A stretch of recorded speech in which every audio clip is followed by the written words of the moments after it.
Alors, qui a tué Jésus? Je ne sais pas si vous avez bien écouté la lecture de ce passage de l'évangile de Luc. On retrouve à peu près les mêmes choses dans les autres évangiles. Et il y a plusieurs protagonistes, semble-t-il.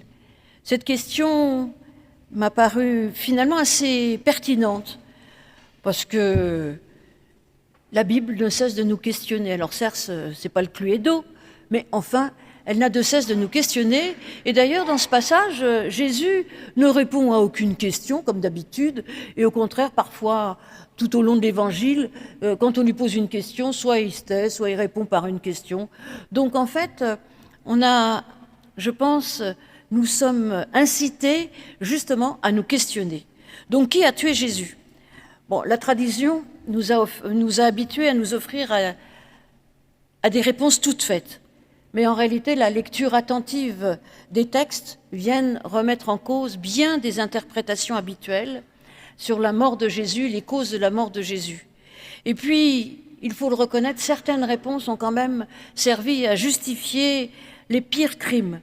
Parce que la première réponse a été longtemps, c'est les Juifs qui ont tué Jésus. Alors, on va explorer un peu cette piste déjà en premier. Première hypothèse, les Juifs sont-ils responsables de la mort de Jésus?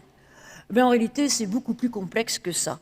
Déjà, les Juifs dans leur ensemble, qu'est-ce que c'est à l'époque de Jésus?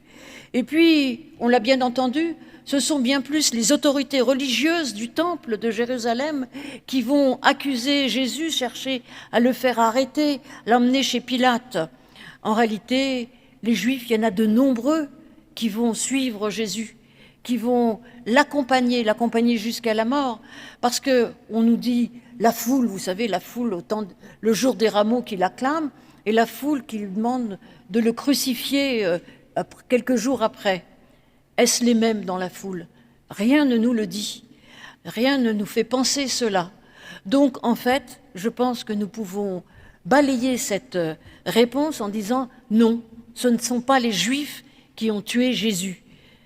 Alors, quand même, il faut reconnaître que les autorités religieuses de Jérusalem, eh bien, sont assez responsables. Certes, elles n'avaient pas la possibilité de mettre à mort Jésus, puisqu'elles étaient sous domination de l'Empire romain, elles vont l'emmener chez Pilate. Mais en réalité, si ces autorités juives, ces scribes, ces pharisiens, ce Sanhédrin, le grand prêtre, n'avaient pas voulu chercher Jésus, l'arrêter et l'amener devant Pilate, eh bien, Jésus n'aurait pas été mis à mort. Et je pense que nous pouvons avoir ça dans l'esprit. Certes, ce ne sont pas eux qui mettent Jésus à mort, mais ils ont quand même une grande responsabilité dans cela. Quelque part, ils sont peut-être obligés de le faire, ils se déchargent de cette responsabilité, mais il y a une telle insistance. Ensuite, les Romains, avec Pilate, évidemment. Pilate, vous l'avez entendu, essaie par tous les moyens d'épargner Jésus. Il veut relâcher Barabbas, il ne voit rien de mal en lui. Quand il apprend qu'il est galiléen, il l'envoie chez Hérode. Hérode n'en veut pas, il le renvoie. Donc on voit bien que Pilate cherche par tous les moyens pour le relâcher. Il le dit d'ailleurs, et il le montre par un geste. Alors ce n'est pas dans l'évangile de Luc, c'est dans l'évangile de Matthieu, par ce geste si symbolique qui dit qu'il se lave les mains et puis il dit « Je suis innocent du sang de cet homme ». Ça, c'est Pilate. Mais en réalité, Pilate, certainement par peur de l'émeute ou je ne sais quoi, c'est tout de même lui qui emmène Jésus, qui condamne Jésus à mort. Donc, Pilate n'est pas complètement innocent non plus. La foule, cette foule qui est là et qui hurle « Crucifie-le », cette foule aussi n'est pas complètement innocente. Pourtant, dans la foule, je suis sûre, chacun ne pense pas être coupable de cela. Mais c'est l'ensemble de cette foule, ce mouvement de foule, de masse, qui devient quelque chose d'horrible, quelque chose qui fait que Jésus va être mis à mort. Nous pouvons toujours encore aujourd'hui nous méfier de ces mouvements de masse. Enfin, il y en a qui sont absents là-dedans dans notre histoire. C'est les disciples. Les disciples, eh bien, qui ont abandonné le navire. Pierre en premier, ce qu'en est la plus belle illustration. Lui qui est tout feu, tout flamme, qui dit à Jésus, « Seigneur, je suis prêt à aller avec toi jusqu'en prison, jusqu'à la mort. » Et qui, quelques heures à peine après, eh bien, va abandonner, renier Jésus par 3 fois. Pourtant, Jésus l'avait prévenu. Il lui a dit, « Le coq ne chantera pas aujourd'hui que tu m'auras renié 3 fois. » Eh bien, nous pouvons entendre aussi que ces silences nous rendent responsables. D'ailleurs, c'est Elie Wiesel qui dit lors de son discours, lors de la remise du prix Nobel de la paix à Oslo, dit « La neutralité aide l'oppresseur, jamais la victime. Le silence encourage le persécuteur, jamais le persécuté. » Et puis il y a enfin ce protagoniste que tout le monde connaît et qui serait là pour trahir Jésus, c'est Judas. Judas. Alors c'est un personnage très complexe, Judas, qui me pose plein de problèmes. Je n'ai pas la réponse d'ailleurs à toutes les questions. Mais est-ce que Judas a trahi? Peut-être, mais en tout cas, le verbe trahir n'est jamais prononcé dans aucun des évangiles. On nous dit que Judas livre Jésus. Alors une des interprétations qui me parle beaucoup, c'est qu'en fait Judas pense que Jésus se trompe. Il attendait un Messie triomphant, un Messie plein de pouvoir, un peu comme Hérode, là, qui avait envie qu'il fasse des miracles. Et puis voilà que Jésus se présente de manière tout à fait différente. Là, au moment où on l'arrête, il ne va pas se défendre. Il ne dit rien, ou alors il répond à côté. Il ne cherche pas à s'extirper de tout cela. Et Judas, en fait, peut-être qu'il le livre aux autorités religieuses en disant « Bon, ils vont le remettre dans le droit chemin parce qu'il s'est un peu égaré. Il devrait, je ne sais pas, nous délivrer des Romains. » Alors qu'en réalité, Jésus vient les délivrer d'eux-mêmes, vient les délivrer de leurs péchés, vient les délivrer de leur culpabilité. Donc en fait, je ne sais pas vraiment ce qui anime Judas, nous ne le savons pas, et c'est bien qu'il y ait plusieurs interprétations là-dessus aussi. Mais je trouve que cette part de Judas me parle pas mal. Mais j'ai une question avant de continuer sur Judas. En réalité, je me suis toujours interrogée, pourquoi y a-t-il Judas? En réalité, tout le monde sait où est Jésus. Jésus, d'ailleurs, lui-même le fait remarquer un peu avant dans l'évangile de Luc. « J'étais avec vous au moment de son arrestation. J'étais avec vous tous les jours dans le temple et vous n'avez pas mis la main sur moi. » En effet, Jésus était là. Tout le monde savait où il était. Pourquoi faut-il que Judas vienne l'embrasser pour qu'on sache qui est Jésus et qu'on puisse l'arrêter à ce moment-là? Judas n'est pas très utile, en fait, en réalité. Alors pourquoi? Pourquoi cette insistance sur Judas? Eh bien, peut-être que cette personne de Judas est là pour nous interpeller, pour nous mettre face à nous-mêmes. Ce Judas qui a une image figée de Jésus, qui l'enferme dans ses attentes au lieu de se laisser surprendre par la bonne nouvelle, par l'inattendu de son évangile, par cet homme qui vient tout bousculer, qui vient nous bousculer nous aussi en premier. Bien trop souvent, nous nous enfermons et nous enfermons aussi Dieu dans nos images, dans nos dogmes, dans nos discours, dans nos vérités, dans nos soi-disant vérités. Et ce qui est vrai pour Judas l'est aussi pour les autres coupables. Nous sommes tous un peu de Judas, peut-être, par moments, et puis on n'est peut-être pas tout ensemble. Hein. Nous sommes aussi un peu de chacun des autres protagonistes, un peu de ces autorités du temple, ces autorités qui n'acceptent pas qu'on vienne les remettre en cause à aucun moment, que leur autorité soit bafouée. Nous sommes aussi un peu de cette foule qui vocifère, certainement aussi un peu comme les Romains, qui veulent dominer les autres, qui veulent les dominer, les asseoir et faire que les autres soient petits, écrasés. Parfois, ça nous arrive aussi. Et nous sommes surtout, très souvent, comme les disciples, dont le silence laisse faire les nommables. Mais ce qui les réunit tous, et c'est ça qui m'est apparu en la lecture de ce texte, c'est qu'ils refusent leurs responsabilités, qu'ils ne veulent pas ni être responsables, ni être coupables dans la mort de Jésus. Les autorités juives, qui livrent Jésus à Pilate, mais comme je l'ai dit, sans eux, rien ne serait arrivé. Pilate qui se lave les mains, et puis les disciples, on est un peu comme eux, on se tait, on se tait face au mal qu'il y a dans notre monde, dans notre univers. Et nous sommes un peu de tout cela. Par lâcheté, nous refusons d'admettre nos responsabilités. Ils ont refusé d'admettre leurs responsabilités. Et ça m'a renvoyé, en fait, à un autre épisode. Un épisode bien connu, un épisode qui est pratiquement en ouverture de la Bible, lorsque l'homme et la femme se retrouvent dans ce jardin. Alors on nous dit souvent que le péché originel, c'est parce qu'ils ont croqué dans le fruit. Moi, je pense que c'est peut-être pas le péché originel, je pense qu'il y en a plus d'ailleurs dans ce récit. Mais une des fautes graves, c'est qu'ils refusent leur responsabilité. Ils sont d'une lâcheté. L'homme qui dit « c'est pas moi, c'est elle ». Et puis la femme qui dit « c'est pas moi, c'est le serpent ». Alors là, vraiment, quelle nullité. On a l'impression de se retrouver dans une cour de récréation de maternelle. Alors ce qu'on peut pardonner à un enfant de 3 ans, eh bien c'est quand même, lorsqu'on est adulte, nous sommes quand même invités à affronter nos responsabilités, à reconnaître nos fautes. On ne le fait pas toujours, hein. Voilà, je ne veux pas donner de leçons, c'est quand même très compliqué. Entre ce qu'on devrait faire et ce qu'on fait, il y a tout un monde. Hein. Mais je trouve que ces textes, quand même, ils sont là pour nous remettre face à ça. Parce que, certes, il y a eu un moment historique de la mort de Jésus. Oui, il a été crucifié en l'an 33, mettons. Sur les dates, ce n'est pas très important.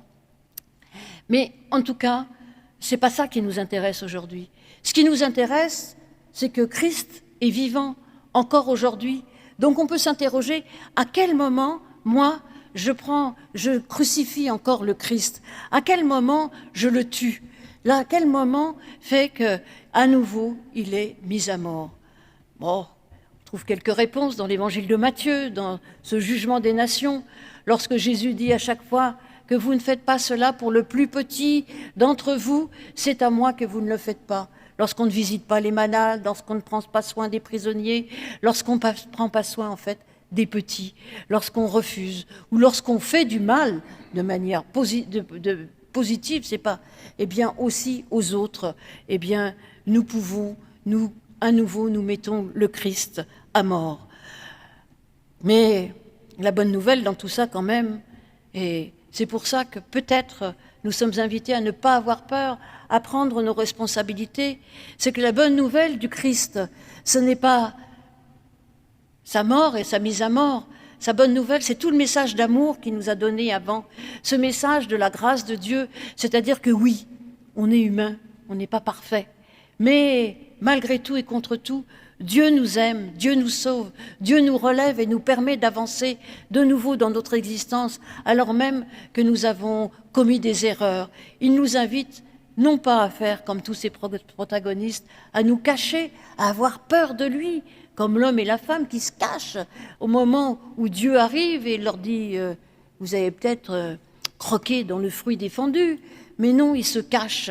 Eh bien, avoir peur de Dieu et ne pas prendre nos responsabilités, alors que tout l'Évangile, toute la Bible, je dirais même, et le message du Christ, c'est de nous dire « Dieu t'aime, n'aie pas peur, ne crains point ». Il paraît que ce « ne crains pas » ou « ne crains point » revient 365 fois ou 66 dans la Bible, c'est-à-dire qu'il y en a un par jour. Donc chaque jour, vous pouvez entendre Dieu qui nous dit « n'aie pas peur, ne crains pas ». Donc, voilà, nous voilà face à nos responsabilités.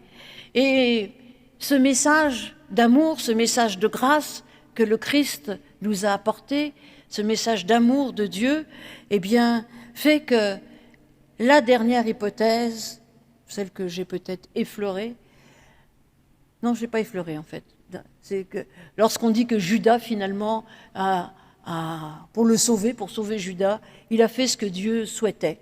C'est-à-dire qu'il a permis que l'on mette le Christ à mort. Cette hypothèse qui pour moi est effroyable, d'un Dieu qui sacrifierait son Fils, et sacrifierait son Fils, pourquoi? Pour qu'on soit tous lavés de nos péchés. Alors je ne sais pas, en plus laver de nos péchés, je veux dire, cette interprétation sacrificielle m'effraie au plus haut point. D'abord parce qu'elle nous dédouane, c'est-à-dire que maintenant Christ est mort, eh ben on est lavé pour les péchés de tout temps. Moi, je pense que la grâce à 2 balles, c'est pas terrible quand même. En fait, oui, le pardon est là, mais il faut peut-être quand même qu'on fasse un effort et qu'on reconnaisse nos torts. Le pardon est là, il nous est assuré, mais il est déjà assuré avant, il n'y a pas besoin. Le Christ, s'il meurt, c'est parce que lui, il accepte d'aller jusqu'au bout de son message. Et c'est quand même étonnant, c'est qu'un message plein d'amour, plein de bienveillance, conduit à la mort. Et c'est vrai, et ça m'interroge, et ça nous interroge. Aimer, c'est pas se faire aimer. Aimer, c'est parfois se faire détester. Aimer, c'est parfois dire quelque chose qui va déplaire à l'autre et qui va le mettre en rogne. Pas toujours, hein. Aimer, ça peut être aussi bon, agréable. Mais aimer, c'est aussi être capable de se remettre en question et d'inviter l'autre à se remettre en question aussi. Et on voit où ça a conduit le Christ. Mais cette théologie sacrificielle, moi, elle ne me va pas du tout. Certains disent, oui, c'est bien beau tout ça, mais dans les évangiles, il y a quelques termes, quelque chose qui parle de sacrifice. L'agneau de Dieu, enfin des choses comme ça. Mais en réalité, si on fait très attention, dans l'Ancien Testament, il y a plusieurs types de sacrifices. Il y a en effet le sacrifice expiatoire, où l'on immole une bête pour le pardon des péchés de toute la communauté. Ou alors, la théorie du bouc émissaire, on l'envoie dans le désert, où il va mourir aussi, et pour que tout le mal et toute la faute partent. Mais il y a aussi des sacrifices de communion. Et je pense que, d'ailleurs, ce repas pascal, on est dans la communion, dans cette communion aussi que le Christ nous a offert à travers ce repas de la Seine. On est dans la communion, il y a des sacrifices de communion. Et je pense que ce langage sacrificiel s'applique beaucoup plus, s'applique d'ailleurs uniquement à ces sacrifices de communion, où nous sommes invités à nous mettre en communion les uns avec les autres, où nous sommes invités à donner la main à nos frères, à nos sœurs, à partager, à accepter nos différences, à accepter l'autre tel qu'il est, même lorsque cela nous déplaît. Dieu nous invite, nous aussi, à aimer. Son amour nous invite à aimer et à nous mettre en communion les uns avec les autres. C'est d'ailleurs toute la symbolique de la scène, c'est-à-dire que l'amour de Dieu nous permet de nous mettre en cercle, comme on va se mettre tout à l'heure, et nous permet aussi ainsi d'être en communion les uns avec les autres. Alors oui, la mort du Christ est quelque chose d'effroyable et d'ailleurs d'incompréhensible, et pourtant pour nous, derrière cette mort, il y a la résurrection. Jésus, lorsqu'il annonce sa mort, annonce aussi toujours sa résurrection. Alors c'est vrai que le corps du crucifié peut être une folie qui ne rentre pas dans un système rationnel. Le corps du crucifié est un scandale qui met en échec toutes nos représentations de Dieu, toutes ces représentations traditionnelles que nous avons, justement celle d'un Dieu archaïque, celle du Dieu du serpent qui dit il est jaloux, il veut tous les pouvoirs, c'est pour ça que tu n'as pas le droit de manger. Ce Dieu archaïque qui sacrifierait son fils alors qu'il a empêché Abraham de sacrifier Isaac quand même. Ce Dieu qui n'a rien à voir avec celui-là, parce que le Dieu de Jésus-Christ est un Dieu d'amour, un Dieu qui dit non à la violence, non à la vengeance. Et cette violence et cette vengeance, ce désir de vengeance, se fracasse sur la croix et nous dit que l'amour, malgré tout et contre tout, triomphe.